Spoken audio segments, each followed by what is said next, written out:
I wanted to review a little bit about what I said 10 years ago. And that's not easy because I don't really remember what I said 10 years ago. But I did find a paper I wrote 10 years ago, which kind of reveals what I thought the essence of the Renaissance might look like.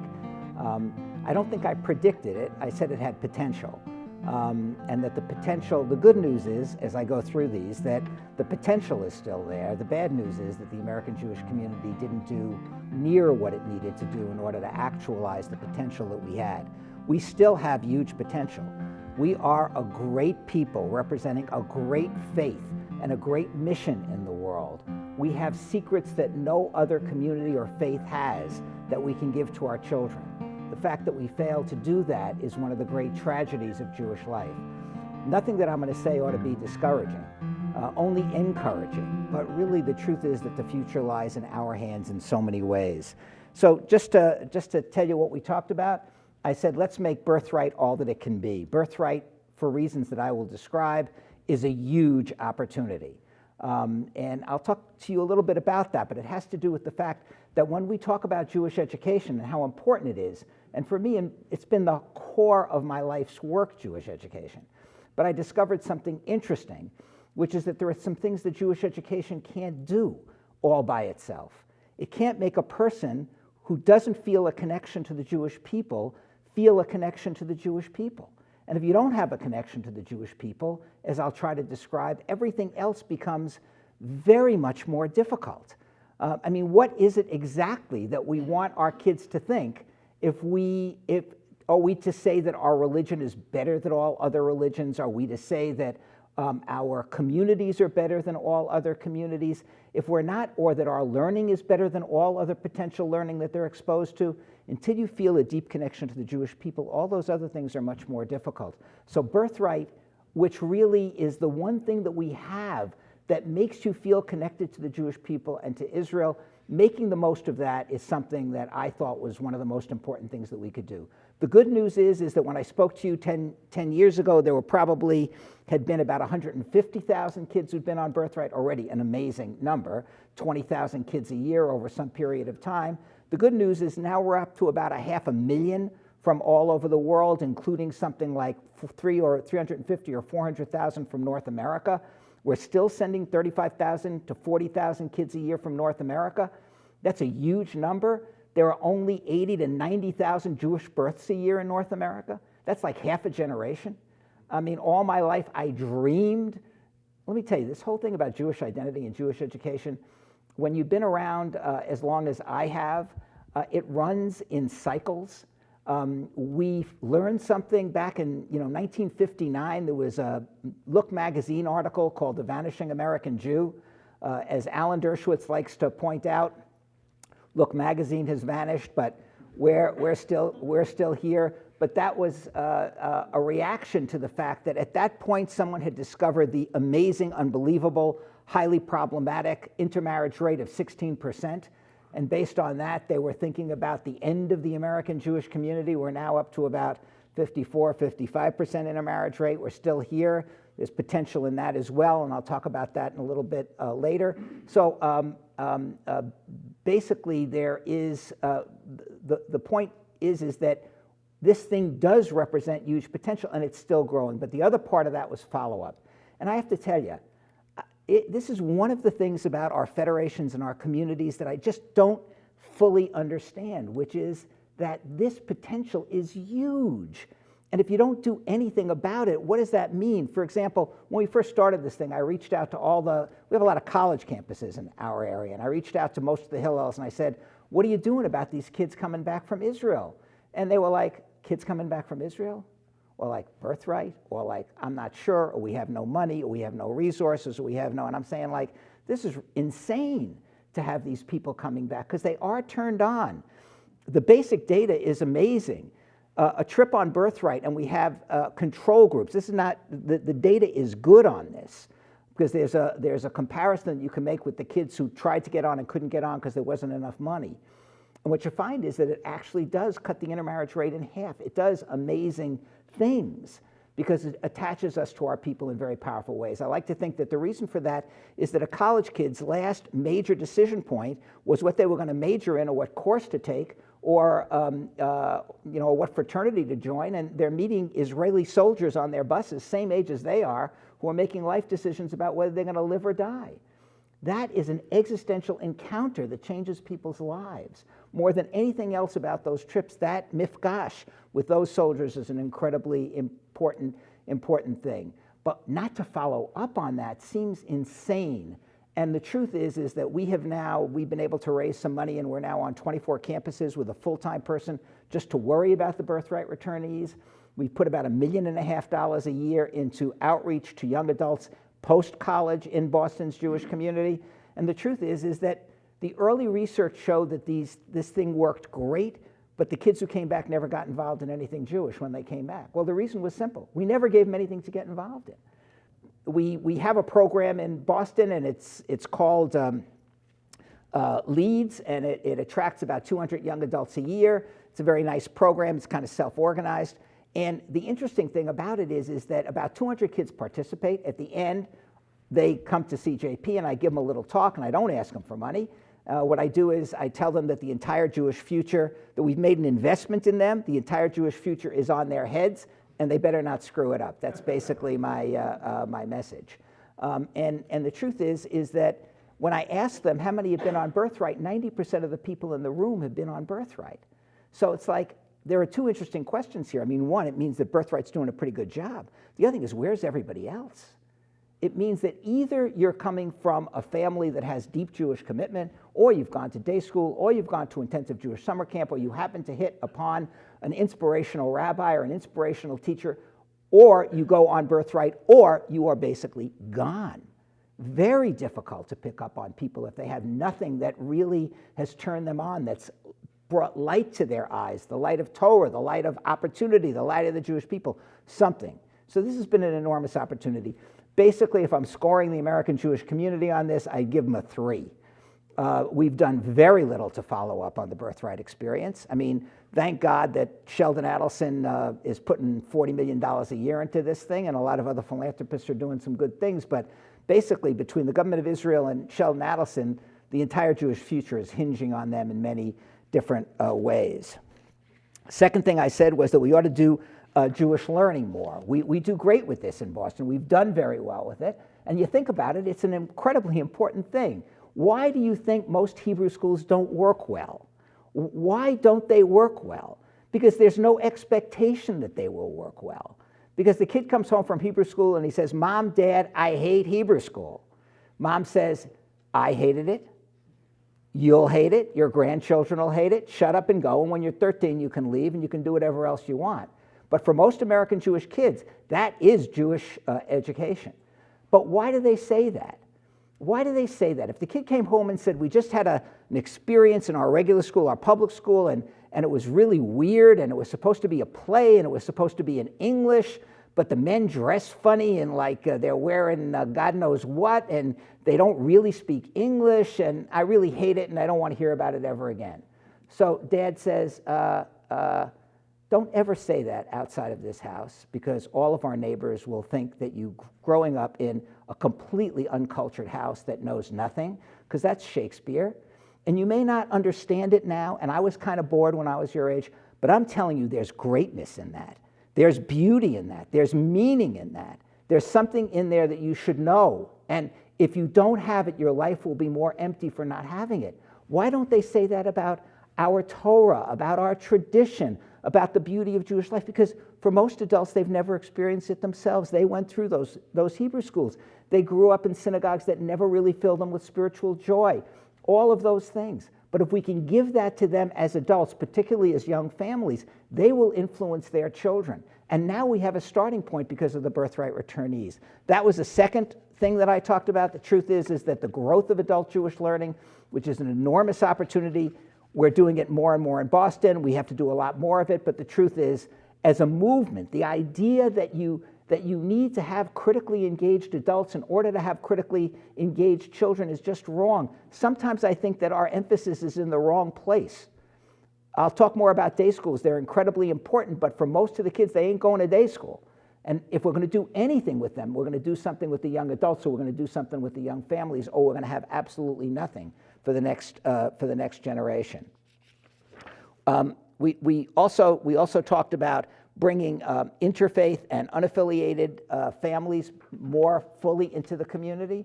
I still think that's a great opportunity. It's happening more and more in many communities. We need to give this serious thought for all kinds of reasons. I'll talk a little bit more about religion and spirituality. There's a very peculiar thing about spirituality, which is that according to some surveys, spirituality in the American Jewish community, the sense of being connected to something spiritual, has actually grown in the younger generation over the older generation. Now that's wildly surprising. And if you talk to Steve Cohn, who's a researcher about this, he says, and this is so peculiar, and this guy's not a fan of intermarriage in any way, shape, or form, but he says something interesting, which is that the children of intermarriage tend to be more spiritual, not necessarily more Jewish, but more spiritual. And the reason for that is that the non-Jewish spouse growing up in sort of a Christian upbringing, perhaps, is a person who at least has some understanding of what faith is. For too many of our people, even the idea of faith or of some connection to something divine or to God or to something spiritual is actually not something that comes so naturally to us. So he really believes that in the next generation, there's going to be a spiritual impulse that we can take advantage of, that we need to take advantage of. I believe deeply that the birthright experience and the connection to peoplehood is critically important. But I also know from all the surveys that if there's no religious feeling anywhere, one of the big surprises of the Pew study was that it showed that there's a huge and growing number of people who call themselves Jews, but not Jewish by religion. That was probably the most interesting and shattering part of, and it was like, part of the issue is you don't know what that means, right? I mean, you have no idea what it means when somebody says that they're Jewish, but not Jewish by religion. For example, Michael Steinhardt, the great funder of Birthright and a great Jew, if you asked him if he was Jewish by religion, he'd say no. He'd say, I don't believe in God, I have no religion, but I'm really a strong Jew. So it doesn't necessarily mean that there's a decrease in a sense of Jewish connection, but it turns out that a lot about those people who say Jewish but not Jewish by religion is problematic. And it's much more common in the next generation. In our generation, we never even thought about it. You never thought about Jewish by religion. I'm Jewish. You know, I go to a synagogue whenever I want, or I don't go to synagogue whenever I want, but I'm definitely Jewish, and the only way I can define it is Jewish by religion. But now we have a lot of different options. You can call yourself a secular Jew. You can call yourself a cultural Jew. So all of that stuff really changes, but it's definitely part of what we need to think about as we think about how we revive this incredible opportunity that we have, which is called synagogue life in America. The numbers right now on synagogue life in America are not encouraging. It's one of the things that I talked about last time about how we've been working to strengthen synagogue life. That's not working out so well. The number of people who say they're unaffiliated is growing. The number of people who say they're just secular is growing. On the other hand, and this is something that we're going to have to deal with in Boston because we've just done a new survey that shows some of the same things. One of the things that's sort of interesting is that you can find half a dozen synagogues that are unbelievably powerful and keep growing so that they don't have enough room in their buildings. And you got to ask yourself, we better figure out what it is about those places that makes it possible for them to be full and to be filled with energy and filled with spiritual energy and all that. Some of it has to do with the rabbis who are incredible in those places, but it's more, and I want to say this is the great paradox that we're kind of facing here. In other words, people will say, since it's so hard to get people in, let's make it simpler and simpler and easier and easier. Guess what? Religions that are simpler and easier don't grow. Religions that make demands grow. I'm not talking about asking everybody to be Orthodox. I'm just saying that some kind of demand, in many of these synagogues, it's a demand for, it's a strong suggestion for serious adult Jewish learning. You know, neither the interfaith families, neither the Jewish partner or the non-Jewish partner are any different than the rest of the Jewish community. In Boston, 90% of our Jewish community is college educated and half have advanced degrees. I mean, none of them are going to be interested in anything that's dumb. And we have to get used to creating opportunities that actually represent something high. When we did our study of interfaith families, we said what we're going to try to do is create a community with no barriers to entry, but with a vision of Jewish life as high as Sinai. Something incredibly an opportunity to engage in something serious that provides the opportunity for meaning and purpose in your life. We have nothing to offer if we can't offer meaning and purpose in people's lives. And that stuff is tough. It's not easy. It has requirements. It requires struggle, all of that. But that's kind of like what we can do if we really want to do it. I talked about congregational life, and as I said, that's not doing as well as we might have hoped. The stuff that we should have done to make it better hasn't been done. And we talked about expanding day school enrollment, and that's at best stagnating over the last 10 years. Now, there are some reasons for why that happened. Some of them are smaller reasons, and some of them are larger reasons. The immediate reasons are kind of simple. I saw you 10 years ago. That would be 2007. Does anybody remember 2008 and 2009? Many of us would prefer to forget 2008 and 2009. It wasn't that it was tough to raise money in 2008, 2009. You'd go to somebody who was giving you $10,000 and you'd go, I know your foundation isn't doing that great, so maybe you'll want to increase it a little bit if you can. And he'll look at me like, not doing so great? You go, have you seen the market for the last 10 days, for the last 6 months? I'm lucky if I'm not going to be living in a car next week. And you're asking me for an increase in my gift. In other words, it was very bad, and the environment was very bad. Not only did people not have enough money to give, there were many people losing their jobs. We're doing studies in Boston. Many people who lost their jobs in 2008, 2009 never got back on the bus again. Tragic for many people in the Jewish community, and it put a huge damper on philanthropies. A lot of the dreams that we had crashed with the market in 2008, 2009. Significant problems. We've recovered, and the truth is that we've got people in financial services in Boston who basically escaped serious damage, and the campaign bounced back and all that. But for other places, it was extremely damaging, and that put a kind of a damper on some of the stuff that we wanted to have happen. The Pew report happened in 2013.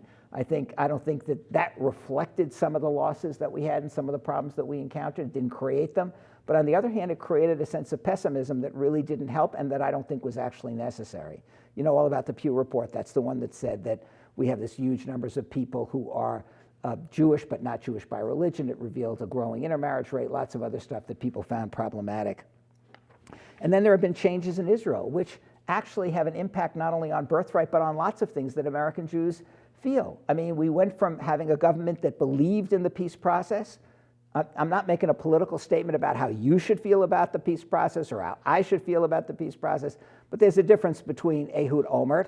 I hope his time in prison goes quickly. He was actually a pretty good man, corrupt a little bit, but by Israeli standards, what can you say? It's like, what can you say? What can you say? God's people.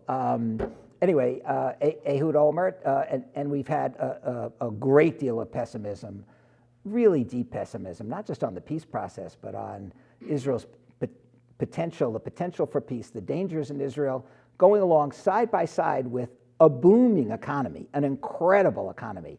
Startup Nation, if you haven't read the book, you ought to read it. It's really amazing. So those are the kinds of things, and that created a change. There's no question that Israeli policy turns off a lot of American Jews. I'm not criticizing it in the sense that Israel needs to take care of its defense. It doesn't need to worry about the psychology of the American Jewish community. But on the other hand, if there's an option, thinking a little bit about how some of the stuff that they do may affect not just the Jewish community, but their ability to get support from America in general, is something that needs to be thought about. Anyway, the change was there, and it did have an impact on the American Jewish community. So before I go into what we can do about this, I want to just give you a sort of a brief Devar Torah. So we just read Kitisa yesterday, and it's a great parsha actually, and it says some incredibly interesting things that bear on the subject that we're talking about. So what's the story of Moshe Rabbeinu? So Moses is raised in the palace of the Pharaoh as a royal person. He doesn't have much angst in his life. He actually has a pretty good life. not worried about too much. And then one day he looks outside the palace, and he sees an Egyptian beating a Jew. And all of a sudden, according to Rav Moshe Lichtenstein, a great rabbi in Israel, a major thinker, son of one of the late giants of Torah. And he said that what actually happened to Moshe was that he was shocked by what he saw, and he decided not just to save the Jew who was being beaten, but overthrow the slavery system of Egypt. He had a grand rebellion in mind, and he began to speak to the Jewish people, to the Hebrew slaves, about this revolt. The next day he sees two Jews fighting with each other, actually trying to kill each other. And he realizes that this fight is about what he's suggesting. And he doesn't mind a debate, but when he sees Jews trying to kill each other over something that should be a rational debate, he loses faith in the Jewish people. And he loses faith in humankind. He loses faith in the rebellion, according to Lichtenstein. It's a midrash. And what happens to Moshe at that point is he gives up on rebellion and he decides to go into spiritual search. So he doesn't go to Midian just to escape from Pharaoh. He goes to Midian because he believes that Yisro is a great spiritual leader, and he goes to learn at Yisro's feet and to find God Almighty in the desert, in Sinai, at the feet of Yisro. And he spends 60 years with Yisro, and he never finds God. But at one point, God finds him. God tells him he has a mission. He's got to go back to Egypt. He's got to free the slaves. Moshe follows the orders, but he still has no idea what it means to be religious, what it means to be spiritual. He's following orders, according to Rav Lichtenstein. And actually, Rabbi Soloveitchik said many of the same things in another Devar Torah.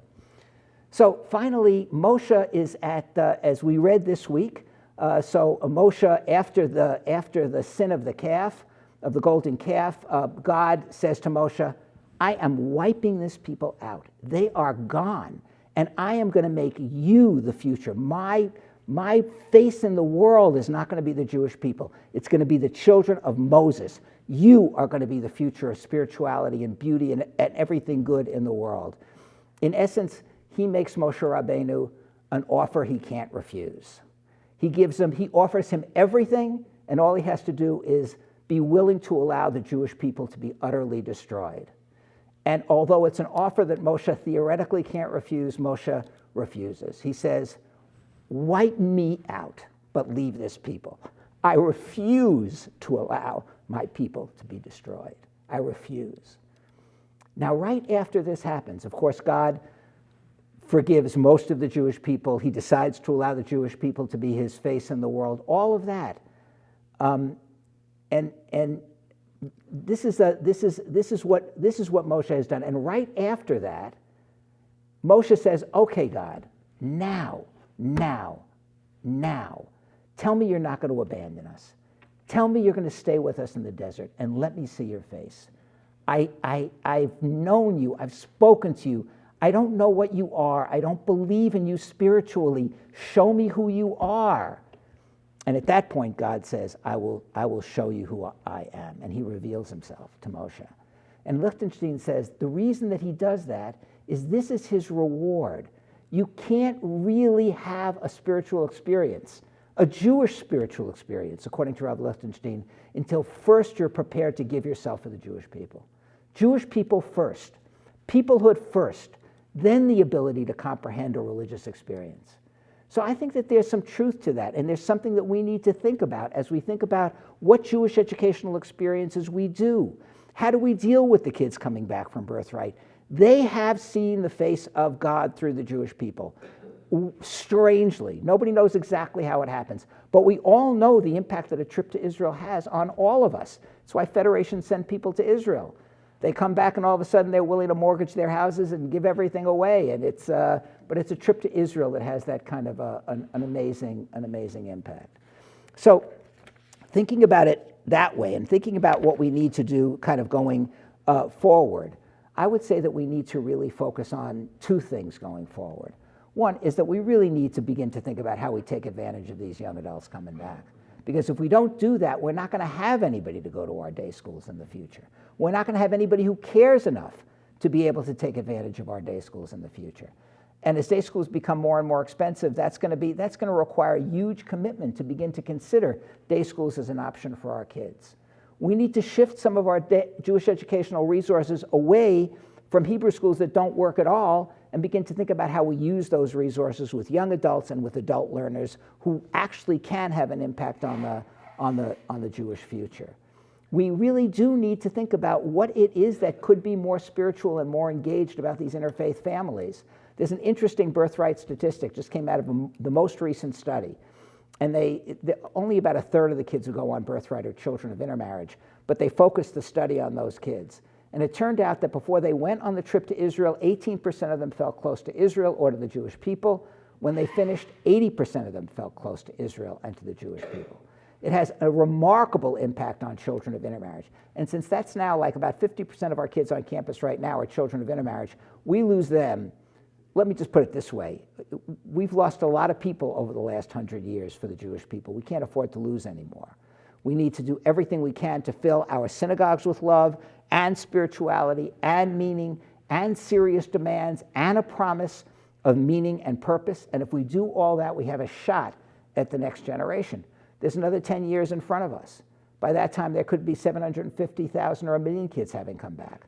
Will the American Jewish community make a serious effort to engage them? Are we going to forget about it? Are we going to do what needs to be done? Jewish education has never been the highest priority for the American Jewish community. Assimilation is a very long-term trend. All the things that I said we can do, but bear in mind, this is very, very, very hard. We have 100 years of assimilation in a culture, an American culture, a Western culture, that's the most powerful assimilatory force since Alexander the Great conquered the world for Hellenism. This is something, what is this culture? It's soft, it's easy, it doesn't require much of us, and it's easy to fall into and never get out of. We need to struggle seriously against a very serious opponent. Not that we're against American culture or Western civilization, not at all. It needs to be integrated. But on the other hand, we can't allow ourselves to give up the fight, to stop thinking about what we need to do in order to give the level of spiritual inspiration, sense of peoplehood, sense of engagement to the next generation. All of this is entirely in our hands. There's a beautiful little interpretation that Rabbi Jonathan Sachs makes. So Moshe is at the burning bush, and God says to Moshe, you're going to save your people, you're going to go to Pharaoh. Moshe says, right, I'm going to go fight with the most powerful empire in the world. You're kidding me, right? And God says, you're going to do this thing, and you can do this, and I'll be with you. Moshe says, so what's your name?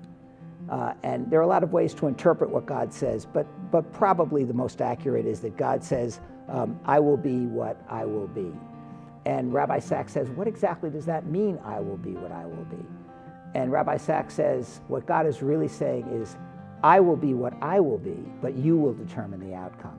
So all the negative studies and reports and all of that may say that it's going to be a difficult fight. Those surveys will be whatever they will be.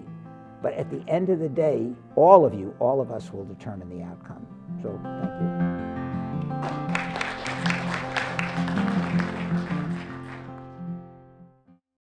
We would be pleased to send a complimentary DVD of this program to anyone who wishes to support JBS, the Jewish Broadcasting Service, with a tax-deductible gift of $36, double chai or more, to the nonprofit organization Jewish Education in Media.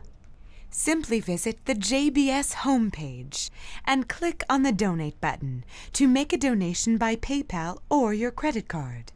And please indicate the program for which you would like a DVD. Or you can send your tax-deductible check made out to Jem, Post Office Box 180, Riverdale Station, Bronx, New York 10471. And again, please remember to indicate which program you would like to receive with our compliments. And we thank you for your kind support.